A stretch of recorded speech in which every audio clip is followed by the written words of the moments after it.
story is going to be physically uncomfortable to listen to. And at the Oh, end of the is it not? story, I'm going to show you a video that is highly distressing. So, viewer discretion is advised. Shit. But before we get into today's story, if you're a fan of the strange, dark, and mysterious delivered in story format, then you come to the right place because that's all we do, and we upload once a week. So, if that's of interest to you, please encourage the like button to join the official Mr. Ballin Discord server, but secretly manipulate their account so that no matter how engaged they are on the server, they can't level up. Also, please subscribe to our channel and turn on all notifications so you don't miss any of our weekly uploads. Okay, let's get into today's story.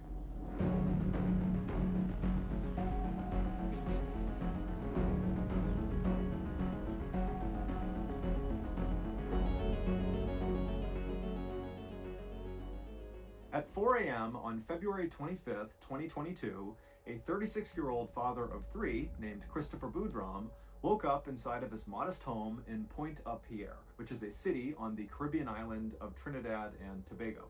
After quietly getting out of his bed so as not to wake up his wife, who was still asleep, Christopher walked into the other room and did his typical morning exercise routine, and then afterward, he made himself some breakfast in the kitchen, and by 5:30 a.m., he was out his front door, into his car, making the commute to work. Christopher was a professional scuba diver, and he had been for over 10 years. Commercial diving is a very broad field to work in, but generally it meant that Christopher was paid to do various tasks underwater, things like inspections or welding or just moving equipment around. For the last 8 months, Christopher had been fortunate enough to be working for a company that was located just 2 minutes drive from his house. It was an oil and gas company called Perea Fuel. And Christopher's duties at Perea Fuel centered primarily on the upkeep and maintenance of several of these underwater pipelines that Perea Fuel used to get the oil off of their ships and onto land where it could be processed. These underwater pipelines, of which Perea had at least 6, were basically U-shaped. They had these 2 vertical sections on either end that would jut out of the water. And then connecting these 2 vertical sections was a 1,200-foot long section of pipe that ran along the seabed at roughly 60 feet below the surface. And so one of these vertical sections was out at sea, so 1,200 feet off the coast, and ships would literally come by this opening to the pipe that was out of the water, and they would dump their oil into this opening. The oil would go down, it would shoot across this long horizontal section, and then go up the other vertical section much closer to shore, where workers could collect the oil and bring it onto land to be processed. So on this particular day in February of 2022, when Christopher arrived at Perea Fuel, he was not surprised at all to find out that he and his diving colleagues would be doing some maintenance on one of these underwater pipelines. However, there was something unique about the particular pipeline they'd be working on. It was called Berth Number 6, and unlike the rest of Perea Fuel's underwater oil transport pipelines, this one had not been active since 2018. So for the past 4 years, it had just sat idle. Now, this was on purpose. For whatever reason, the company had decided not to use Berth Number 6, and so they put it into a sort of storage mode, where the vertical section of Berth Number 6 that was out at sea was untouched. It was still just poking out of the water, no changes. However, the other vertical section of Berth Number 6 that was closest to shore was first plugged up, like imagine putting a cork inside of a wine bottle. That's basically what they did to this vertical section, except they used this huge inflatable cork. Imagine like a huge pool toy. They basically jammed it inside of the vertical section, and then they inflated it so much that it was completely airtight inside of this pipe. And then, once it was all plugged up, they submerged this section of the vertical pipe underwater, maybe 5 or 10 feet below the surface, to kind of keep it out of the way of all the ships that would be moving around close to shore. And then, also what they did is they put something called a habitat on top of the opening of this now submerged vertical section of Berth Number 6. To understand it, you got to picture something else, okay? So imagine you're in the bathtub and you have a bucket, and you flip it upside down above the surface, so there's nothing inside of the bucket, and you just take the bucket and push it straight down into the water. No matter how deep you push that bucket, as long as you don't rotate it to one side or the other and you just keep it steady, that air pocket inside of the bucket will remain. You can literally reach your hand under the bucket underwater and it will be dry. And so basically, that's what this habitat was. Korea Fuel took a huge bucket, if you will, and they lowered it straight into the water and pressed it down and anchored it right above the opening to this submerged vertical section. So there was a permanent air pocket over the opening. I got a feeling that somebody's gonna fuck up. And the reason for this is because if they needed to do work on this pipe, like for example, today they wanted Christopher and his colleagues to make this pipe active again, which meant doing work on it. The divers could swim down, get inside of this habitat, stand on the little metal platform they put in there, and then they could take off all of their cumbersome diving equipment and just work on the pipe while breathing air. It was really kind of a luxury. And so after Christopher and the 4 other divers he'd be with that day got their instructions, to get berth number 6 active again, they began getting all their gear together and going over who would be responsible for what once they got down to the habitat.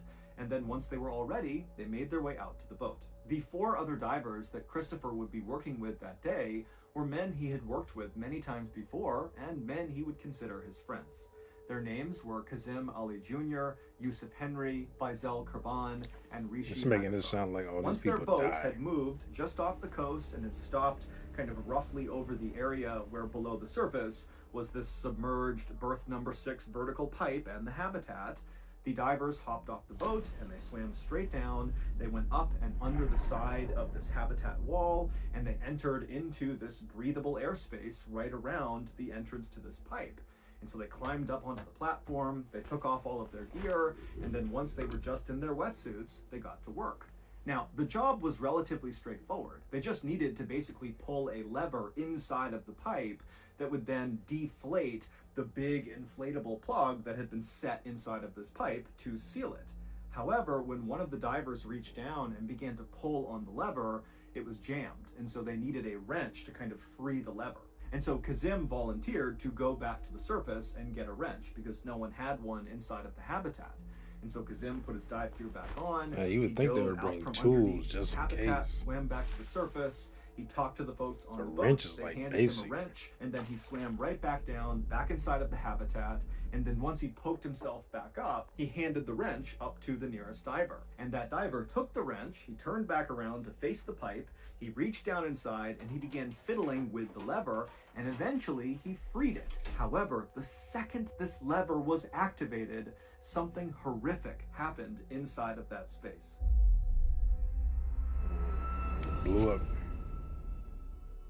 This is not a normal ad. I am not trying to get you to buy anything. Instead, I want you, all you fans of the strange, dark, and mysterious, to join our Discord server. It's completely free. There's so much. I promise you some of the upper level rewards are my social media bios, and join up and then start participating and work your way towards level 100. But don't wait, because literally thousands of people are doing this, and we will always be able to tell who signed up early. It literally gets attached to your username, and we will likely begin rewarding people that joined the server early. So again, click the Discord invite link in the description below. Okay, back to the story.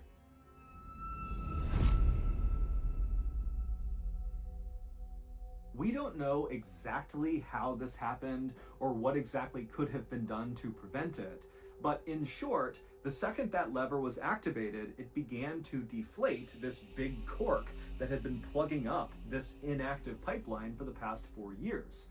And when that happened, it broke the seal, and suddenly all this low pressure air that was sitting in 1,200 feet of pipeline made contact with the extremely high pressure air that was inside of this habitat. And air likes to go from high pressure to low pressure. And so the second that seal was broken, the high pressure air in the habitat expanded down into the pipe. But this happened so quickly. It was almost instantaneous. It was almost like the pipe opening became the world's strongest vacuum. And it sucked everything inside of the habitat, all the air, all the equipment, all 5 men into the pipe. And it also began sucking in seawater. Basically everything was going in this pipe. And so these 5 men, they don't have their scuba gear on, went went from just standing outside the pipe to feet first flying into this pipe with all of their heavy equipment all around them, and there's seawater all over them. They're holding their breath, and so they get sucked down the vertical section. They turn the corner and they get rocketed out to sea. They are on the 1,200-foot long section, the horizontal section, just blazing a trail. Now think about this. All 5 of these guys have no idea what's happened. They're on a breath hold. They are shooting down a pipe. They can't see anything. The space inside of this pipe is so narrow. It's 2.5 feet across. And so they're getting compressed. Their shoulders can barely fit inside of this pipe. And so you gotta figure that all of them are expecting to die. But eventually, the pressure in this pipe did equalize, at which point this vacuum phenomenon stopped up at the habitat, and actually the habitat kind of refilled with air. And when that happened, all the seawater that was getting pulled into this pipe also stopped. So no more air, no more seawater is going into this pipe. It's kind of like whatever went into the pipe, that's what's down there. And when this equalization happened, these men, who by this point are on a several minute long breath hold, they eventually begin to slow down and come to a stop. And by some miracle, they came to stop in a section of this horizontal pipe that was not totally flat to the seabed. It was slightly elevated, which meant there was a small air pocket where they stopped. And so they come to a stop and they just start gasping for air, and then they begin yelling out to each other, and they realize all 5 of them are alive, and they're all kind of roughly grouped together in this air pocket. And we know this because one of their cameras on their bodies was rolling when they were pulled into the pipe. And so we can't see anything because it's pitch black inside of this pipe, but we can hear them talking to each other once everything stops. And so over the course of this kind of chaotic initial volley of communication up and down the pipe, where again, these guys are on their backs, they can't move at all. They're completely kind of trapped in position. And even though they're in an air pocket, there is water kind of close to their face. And so they have this little area to breathe in. They're panicking, they're screaming at each other. But in this volley, they're able to figure out that Christopher was the closest to the way they had come into the pipe, meaning his head was closest to the vertical section closest to shore, and all 4 other men were right below him. And so Christopher knew if they were going to get out, their best chance was to backtrack, head towards the way they came in, which meant Christopher would have to lead them. And so Christopher kind of found it within himself. Again, we can hear him on audio, and he told the others to calm down and link their feet onto the person below them's shoulders. And so to do that, the only way these guys could move in this tight little pipe is just by pushing with their heels. And so painfully, slowly, these guys who were very badly battered at this point, they came flying in here surrounded by all their heavy equipment crashing into them. Guys had broken bones. They were really badly beat up, but they finally make their way until they're all linked, feet under each other's shoulders. And then Christopher, in the lead, began kind of going in reverse, inching their way up the pipe back towards the way they came in. Now, the reason they felt strongly that they needed to act right away and not wait for rescue is because they didn't really understand how this had even happened. They didn't know if at any moment more water was going to pour into this pipe. They also understood that there was limited air, and at some point they would suffocate. And so with that in mind, they begin this journey. And right away, Christopher reaches the first flooded section of the pipe. Now, you have to understand, they have no idea how long this flooded section of pipe is. And so once you start moving into this flooded section behind you, once you go underwater, you're either going to find another air pocket at some point, or you're going to drown. And so it would turn out that only Christopher and the guy right below him, Faisal, were willing and physically able to attempt this potential suicide mission. And so the others, they began panicking. The others who were not going to go, and they're screaming out for Christopher and Faisal not to leave them. You can hear it on audio. But Christopher and Faisal, they felt strongly that somebody has to go to the surface and get help. And so Christopher and Faisal, linked together, begin inching into this flooded section of pipe. Pitch black. They have no idea what's going to happen. They're slowly...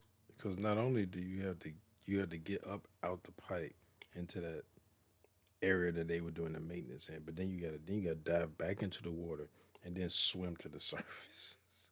fully going under the water, and they just This begin is just inching their this way on a situation breath hold. And by messed up. some miracle, this first flooded section they entered into was not very long. And so both Christopher and Faisal were able to barely, coughing and gagging, get out the other side into yet another air pocket.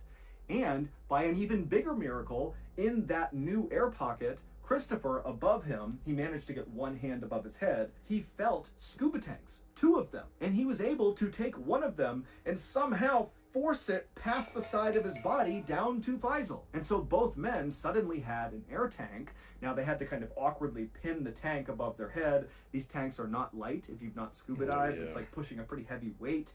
And they had the regulator, so the mouthpiece that actually gives you the air in their mouths, but they couldn't really hold the mouthpiece in place. It was this very awkward thing they were going to do, but this meant they could now enter much longer flooded sections of pipe and potentially make it out the other side. And so, with their air tanks on top of their heads and their mouthpieces in their mouth, gripping down as hard as they can with their teeth, they continued to inch along with their heels, and they entered into more and more of these flooded sections of pipe. As they're doing this, they know they have a scuba tank, but they have no idea how much air is in these tanks. They can't see the gauge. And so it's kind of the same thing as going in on a breath hold. You don't know when you're going to run out of air because you don't know how long these flooded sections are. So you can only imagine how terrifying this must have been. But they kept on going and going, and finally, after hours of this, that Christopher and Faisal are going through these terrifying stretches of, hoping they can hold on to that mouthpiece and hoping they got enough air. They get through these flooded sections, hit the next air pocket. After hours of doing that, they reach this air pocket where Faisal starts to kind of lose it. And he starts yelling to Christopher in the total dark to stop, but he didn't have a reason, and Christopher could kind of sense that, Faisal's starting to lose it and we're running out of time here. And Christopher, he can hear the other divers that they had left behind in the beginning screaming out all the way back down the pipe. And so Christopher, he stayed composed and he tried to get Faisal to calm down and come with him. But when it was clear he wasn't going to, he told Faisal that, hey, I'm going to keep going alone then. I'm going to get us help and I'll be back for you. And so Faisal, he was still panicking and he yelled at Christopher not to go any further. But Christopher knew he had to go. We can't sit and here. So with the sound of his friends screaming out for him to stop, Christopher again cinched down with his teeth on the mouthpiece, continued to push this air tank above his head, and he inched his way closer and closer to the entrance of this pipe. And after reaching a very long underwater section where he knows he's running out of air, his tank hit the kink in the pipe where it went vertical again, which meant right above him was the exit. The habitat is right up there. And so Christopher was able to kind of turn and swim up this vertical section until he popped up. And it was again another air pocket, except the water level in this vertical section was not close enough to the exit of the pipe to actually pull himself out. It was like Christopher was stuck at the bottom of a well. Like there's nothing he can do. But luckily there was a chain that was dangling down in arm's reach. And so Christopher grabbed the chain and just had to wait, having no idea if anybody was coming to get them. But eventually 2 rescue divers did get into the habitat and they reached down and they pulled Christopher out of the pipe and they saved him. And when they brought him up to the surface, Christopher saw that Perea Fuel had their emergency response team on site. The Trinidad and Tobago Coast Guard was there. And it's clear they're getting ready to do some sort of rescue operation. And so Christopher, who's totally traumatized, he's badly hurt, he still ran up to authorities and told them, all 4 of my colleagues are still alive. I heard them banging in the pipes. I know they're in air pockets. You got to go back down. You got to save them. But ultimately, the authorities decided it was not safe to send rescuers down into this pipe. And so when Christopher found out they were not going to try to rescue his friends who are literally banging the pipe, he can hear them, he tried to jump back in the water to do it himself. And they stopped him. And then Christopher was rushed to the hospital where once he was admitted to the intensive care unit, he tried to check himself out to go back to the water to save his friends. But again, Christopher was stopped. For 2 whole days after Christopher was rescued from this pipe, his colleagues, the 4 other divers, remained trapped in the most claustrophobic, horrible situation imaginable, and they continued to bang on the pipe and make noises that could be heard on the surface. Shit, I would have started swimming. Nobody did anything. And so finally, on February 27th, the noises stopped inside of the pipe because all of the men died. They either died of suffocation because they ran out of air in the pipe, or they died from one of their injuries, or they attempted to do one of those long underwater sections of pipe on a breath hold because they didn't have scuba tanks, and they drowned. On February 28th, 3 of the divers' bodies were recovered, and the final body, the 4th diver, was recovered on March 3rd. It's unclear why Christopher and the other divers did not do something to equalize the pressure inside of the habitat and inside of this pipe before undoing the plug, because this vacuum effect, which is known as delta P, is actually easy to anticipate and relatively easy to prevent. They But probably the just didn't think about investigation it. into exactly what happened and who is to blame is still ongoing. However, the only survivor, Christopher, and many other people who are following this case, they believe the 4 deaths are directly attributable to Perea Fuel, who were primarily responsible for not allowing a rescue operation to happen in those first 2 days, where you could clearly hear the sounds of these divers banging on the Yeah, pipe. weren't you? And You so couldn't to go finish down this there. story, I'm going to show you the final footage taken by one of the divers, Kazim, who was the one who got the wrench and brought it back inside the habitat, handed it off, and then that wrench was used to push the lever, which created the vacuum. You'll see in this video that it looks like nothing is going on, and Kazim is just inside of this habitat and all the divers are fine, and then it's like his camera just turns black. What's happening there is he was pulled so quickly into the pipe that it looks like it was a cut of the camera, when in reality, that's just how fast everything inside of that habitat was pulled into the pipe. This video is highly distressing. Viewer discretion is advised.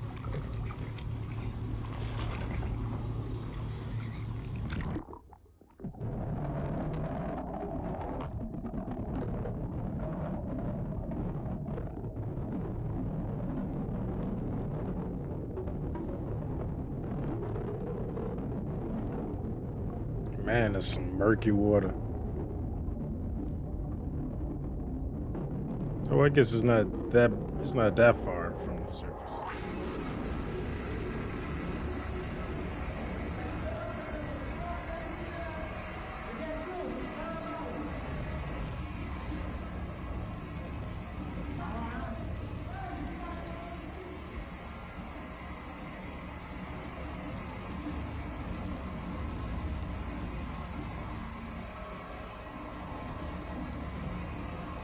And this dude's still in the water. He about to get sucked in.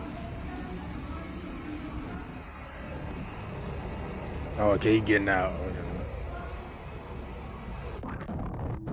Oh, damn. If that's that quick, sheesh. That was literally like a second that he's in the pipe.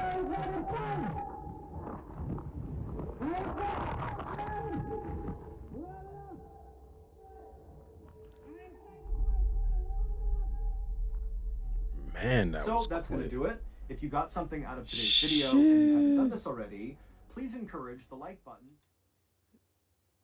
Man, that was quick. Cause he said they went like I don't know how far they went to that. We said like 1,200 feet a pipe. I don't know how far they went in that before they hit that piece. A piece that went up like this, so it was an air pocket. But man, that was like you just you just stand out, so you just get pulled in head first into this pipe. Like I was like, I'm surprised you didn't have whiplash. Like he said, they had to have broken bones. I'm sure they was hitting the side of that pipe, getting pulled in there so fast, and then especially going in and then hitting a corner. I'm sure all of them hit that corner, and how many internal injuries or broken bones that they had. That reminds me when you see things like it's like space, sci-fi movies or TV shows when people like hit a like a window or something and it causes it depressurizes the inside where you're at and you get sucked. People get sucked out. Like, it reminds me of that. Like you get sucked out and it's like this little hole like this. Like sucks a whole human body through it because the suction is that strong. And the other guy could have lived because he said it was 2 tanks. So, but the other guy got so scared that he didn't even go. And the other guy, the first guy went. And then I would have went after. I don't know. I mean, I guess unless I had a watch, I probably couldn't tell the time. But I just felt like maybe like a few hours. I'm chancing it. I'm taking the deepest breath I can, and I'm gonna start swimming. Because he said the first part actually wasn't that long when they found the tanks. Where 2 people went and they found those tanks. Is one dude in there with a tank? Cause they said found 2 tanks. So and that guy got so scared out of went in there, got that tank. But I'm going like, cause I'm like I'm about to die in here. Like, I don't know what like, unless you really believe that you about to be rescued, which maybe they believe that, but no one went down there to rescue. Like I don't get why they ain't go down there and rescue him, or they cut the pipe open, or because like they were down there for days, and he said like at least a couple or more days hitting. They could hit him hitting the pipe, making noise, and then they were just like the banging stopped after a few days, and then it just that well they're dead now, and now we're gonna go down there and recover their bodies. Like yeah, that didn't make any sense. Like you gonna recover their bodies now after they're dead? Why didn't you do that in the beginning? Like, or if it was like, hey, we didn't want to send people down the pipe because it was too tight, or maybe cut the pipe. Is it like, oh, we don't want to? That's gonna cost us money because we got to weld pieces back on the pipe. I don't care the cost. The human life drastically outweighs the cost of this fucking pipe. I don't know why that just seems stupid, and they're thinking more about profits than the actual lives of their workers. But anyway, hope you enjoyed my reaction. And if you did, make sure you hit that thumbs up button down below. Make sure to subscribe if you're here. Hit that bell if you want to be notified when I'm doing new videos. Comment down below. Share this video. I'll see y'all next time. Peace.